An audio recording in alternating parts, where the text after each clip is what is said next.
Probably the most dramatic story I can tell you in short. When I was on the West Coast in Oregon, I was doing readings during the day, and there's this one lady that I noticed out of all the crowd. Every time I saw her, she looked like, you know how people have a twinkle in their eyes, but she didn't have a twinkle. It looked like a kind of Holocaust victim, something really bad had happened to her. And I didn't think she was a victim of incest or anything like that, but something really bad had happened to her because I could feel it.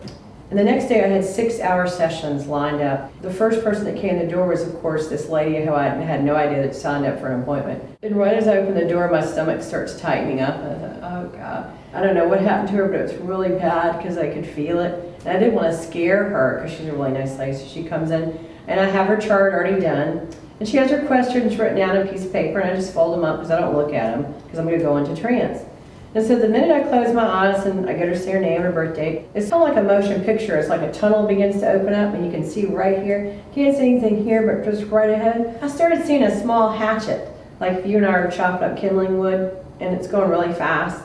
And I told Spirit mentally to take it away. I don't like this. Please bring me something else to start her session off.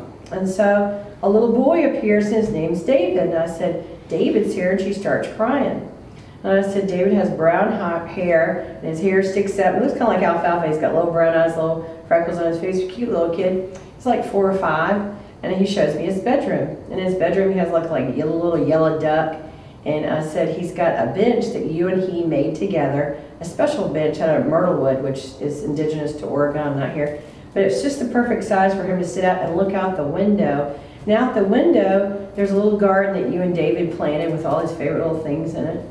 And then he's now climbed up a tree outside, and you can look through the kitchen window and you can see David.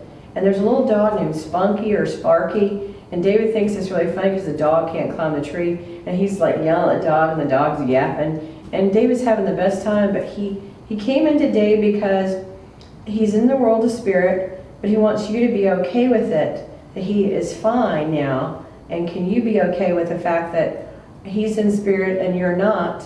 And that he's grown up on the other side, and can you be at peace with this? And he says if you want to change his bedroom back, you can change it and make it any way you want, but he's always going to be there with you on the other side growing up, and not for you not to be sad anymore. And he wants that more than anything else, that you not to live in the past, but to move forward now with your life. And when I came out of this altered state and started talking to her, she told me that 3 years ago, she got divorced from her husband, and David was like 5 years old. And she said that it was David's turn to go stay with his dad for the weekend, which is no big deal. But the dad had to go to a town meeting, and he got this babysitter, this 18-year-old guy, to come watch David. And when he was gone, the 18-year-old guy that came to watch David decided to be the first serial killer of Brookings, Oregon. He took a small hatchet and cut David up into little pieces. And she never got to see David. He was taken from her. And I think that if that happened to me, I don't think I'd ever recover from it. I couldn't imagine having lived through that. And after I read for her, the light came back in her eyes because she had a spirit connection. It was one of the most profound readings I've ever done, because it just, you know, for me, besides crying my eyeballs out, I could see him as clear as bell. And that was her son. And I was the first person that didn't know her to give her a message from him that he's fine and grown up on the other side, and to resume her life and start moving forward, to let go of it. I never know who's coming in the door, what they're going to be asking. I try to let Spirit just trust and let go, and let Spirit tell me what is for that person's best and highest good. What is it they need to know, and how can I best be of service to them?